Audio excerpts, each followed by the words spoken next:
Hi, everybody. Welcome to Cover the Spread for January 25th, 2026. It's Sunday, and we got some NFL Championship action we're going to get to. But before we get to that, we also throw it in a little bit of NBA action as well, because there's only 2 games left on the NFL slate. Basically, only 3 football games, and then we'll be jonesing for a few months. But hey, before we start jonesing for a few months, we got some football to get to. But before we get to that, we'll get to the cappers I got with me today. As always, I got dual Al's rolling. Al on the left, Al on the right. Al's to the left of me, Al's to the right of me. All right. It's a good day. It's a great Sunday. I'm excited for this action. Make sure you subscribe. Give us a thumbs up as well. It's greatly appreciated. Which shall we go into? We're going to go to Ninos. How you doing, buddy? Yeah, excited. Should be a great day. Not much NFL, but looks like we got 2 pretty good matchups here, and I can't wait to get to those. And obviously, we'll be talking some NBA as well. They're thrown in there, and we got to get a third pick for everyone, right? So, but yeah, pretty interesting situation there as well. So, let's get to it. Let's get to it. But first, Vegas Al, how you doing, buddy? Doing pretty good. We're gonna find out who's going to. We're gonna find out who's going to Super Bowl 60. Time's flying. I can't believe 60 Super Bowls have passed. I don't know. Yeah, excited to see who's gonna be in the big game. Of course, we'll get both of these AFC, NFC championship games discussed, and then a little bit of basketball for you guys. So, just ready to get into it. And I can remember a good 40 plus of those Super Bowl games as well. So definitely watched a few Super Bowls in my time. Definitely some good action. Telling you, props go nuts on Super Bowl. But we're not there yet. We got to get there. So let's get there. Let's kick it off on the Sunday here with a little bit of NBA action. Game I've got going for you. We got Dallas heading into Milwaukee. Take on the Bucks. I'm going to get us going here in this one. You look at Dallas, played some pretty good ball. Winners of 7 of the last 10 games. Bucks, middling, about 500 over their last 10 games at home. Hasn't been great for this Bucks squad. 9-12 on the year, 8-13 against the number. But this is a great spot that they should be able to take advantage of. You're going to get a Dallas squad on the second half of a back-to-back after facing the Lakers on a Saturday night in a big game. So travel spot. You got to travel from Dallas up to Milwaukee for this game. This is a spot that the Bucks, even without Giannis, who will be out for a couple of weeks here for the Bucks, I think they pounced. They dominated this Dallas squad. Winners of the last 7 meetings head-to-head, including the early one back in November. It only was a 116, 114 win, but that was in Dallas. The last time that Dallas came to Milwaukee, it was a 137, 107 win. They won by 30 in that one. I don't know if they win by 30 again here, but I think it's a big, big win for the Bucks. They hammered down. They need these big wins, and they need to take advantage of these spots, and they do. I'll lay it with the Bucks here in this one on Sunday. I don't know where to Vegas, Al. What do you like here in this one? Yeah, so no Giannis here for the Bucks. I'm expecting more touches here from Ryan Rollins, the young guard here. Scored 20 plus points the other night, averaging 16 points per game this year. Again, am expecting an increase in production. Kevin Porter as well. We'll see. He's been hit or miss on the injury report really all year long. Just expect Ryan Rollins to be the main guy here since Giannis is not going to be in. So, again, Ryan Rollins over. I'll go 20 plus points with him. Heading on over to Ninos. What do you like here in this one? Yeah, you got to like the way he looked when Giannis left that game, and actually the way he played down the stretch there in that last one. So I like that. I'm just going to hope he doesn't go off too crazy in this one. And I'm going to look at this total here. As you mentioned, the Mavs will be traveling for this one on a back-to-back here, playing their second game in 2 nights. Also coming in at 25-20 to the under on the season. The Bucks, 27-17 the under. And again, no Giannis. Yes, expect Vegas Al's boy here to get to have the green light, but again, I think that will slow down this offense down a bit here without Giannis. So I'm expecting a slower paced game here, and I'll take this one to stay under the total. Hey, that wraps up game 1. Let's head on over to some NFL action. We got the AFC Championship to kick us off. We got New England heading into Denver to take on the Broncos. I see 4.5 in most places here in this matchup. I see total as 41.5 up to 42.5. Vegas Al's game. He's going to get us going here in this one. What do you got? I got to go with the Patriots here. Not only the situation now with Bo Nix not going to be playing in this one, Jarrett Stidham is going to step in and fill the role. I guess a suitable backup, not a guy I'm 100% in love with here. He is a former Patriot, so there is a little bit of a revenge factor. But at the end of the day, I think the run game for the Patriots gets them there. It sets up play action pass. They're going to have to slow down this Broncos pass rush by no mistake. An elite pass rush, this Broncos defense. But there were some holes in the secondary. Obviously, Patrick Surtain's a big-time piece, but he gave a few big plays up there in that Bills game. And then Riley Moss, I'm just never been in love with. I believe the most pass interference penalties all season long as a defensive back is Riley Moss. I think Drake May in this offense, smooth sailing, even on the road. And then this Patriots defense here, I expect them to step up. Might be a little tricky early. Again, not a lot of film with Stidham. So, the Broncos might have some early success, but I think as the game goes along, Mike Vrabel and this coaching staff will make the necessary adjustments, and the Patriots get this one done. I got it to score around maybe 27-17, I think, here. So the -4.5, I think Patriots cover. Heading on over to Ninos. What do you like here in the AFC Championship game?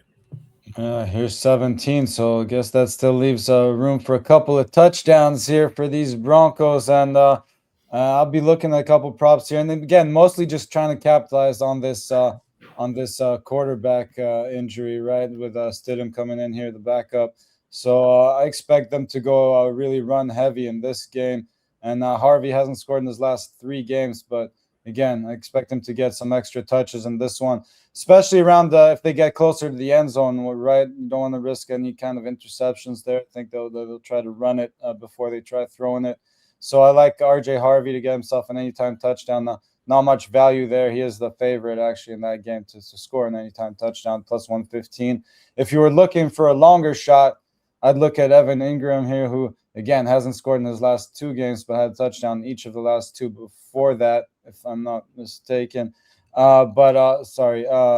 wrong about that. I'm gonna double check that one. But anyways, again with Stidham getting the start here, I expect him to look for his tight end quite often again, especially around the end zone. So at a much bigger plus price here, I'm saying +550. I'll take a small shot on Ingram to get himself a touchdown as well.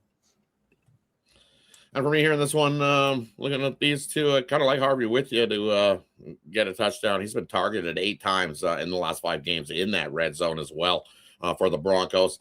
But the guy I'm looking at, give me Cortland Sutton to get an anytime touchdown there. I think Stidham hones in on him. He's the touchdown leader for the receiver squad there on the Broncos. So I think he gets one. Give me Cortland Sutton, get an anytime touchdown. And then looking at New England, the guy that's got the most targets in the red zone in the last 5 games, Ramondre Stevenson. I'll take him from the New England Patriots. He's had 10 targets in the last 5 games and got 7 touchdowns on the year. So give me Stevenson to get an anytime touchdown there on the Patriots. 1 from each for you.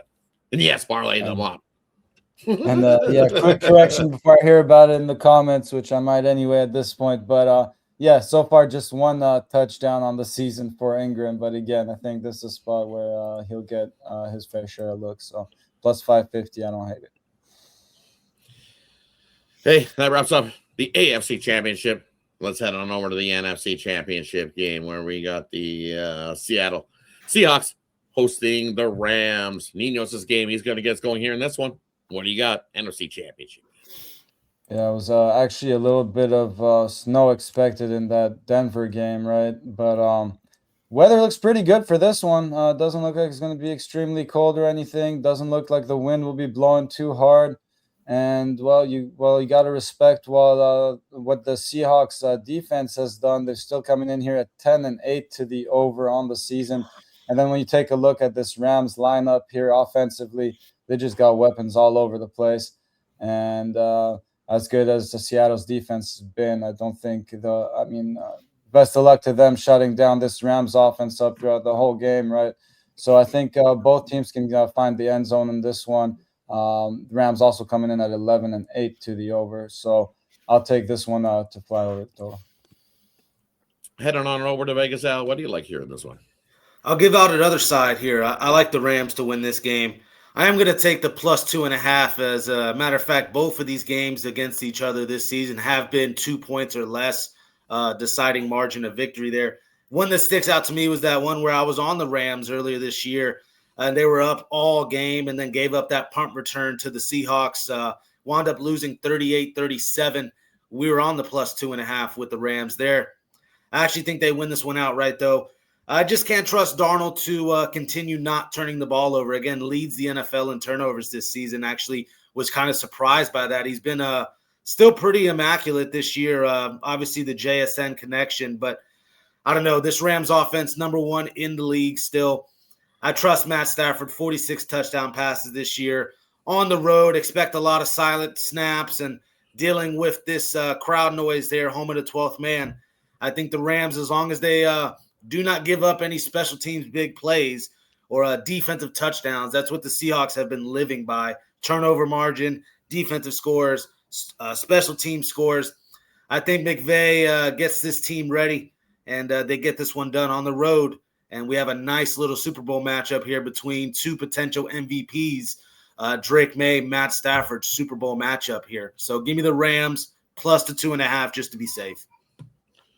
For me here in this one, I'm going to look at the first half. I think that hometown crowd's going to have this Seattle squad pumped and jacked and ready to go for this one. So, tough place to play on the road for the Rams. Coming back in here for another road game, you got to take on a Seattle squad that's playing some pretty good football. And for me, it's just a system play where you fade a team off of a 3-point win out on the road in that first half of games. Just that home team has the advantage. Hometown crowd gets all hyped, gets excited. It's 42-15 is this system play on fading that road team here in this spot. And the Ninos especially, he'll have to lay a 1.5 here in this one with Seattle. I think Seattle has the lead heading into the locker room at the half of the NFC Championship. So I'll lay the 1.5 here with Seattle to have the lead heading into the locker room.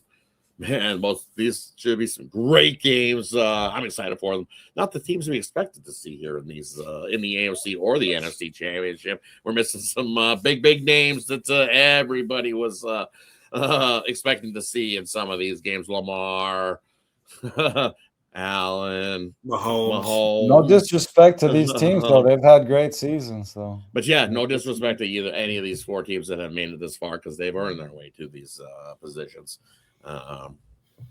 But hey, looking forward to it. Thanks everybody for tuning in. Let us know what you think of the three games we covered in the comment section below, or let us know your favorite play here on the Sunday card. Let's do a quick little recap before we head on out. First game we looked at, we got the Bucks hosting the Dallas Mavs here on Sunday. Bucks cover the spread. Next game we looked at, we got the Patriots heading in to take on the Broncos. Vegas Al's game, he says late with the Patriots in that one.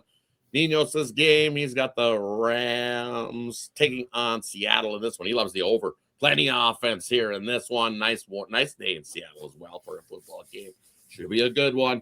Thanks, everybody, for tuning in. Let's do what we always do, and that is cover the spread. the Spread. Cover the spread. Start spreading the news.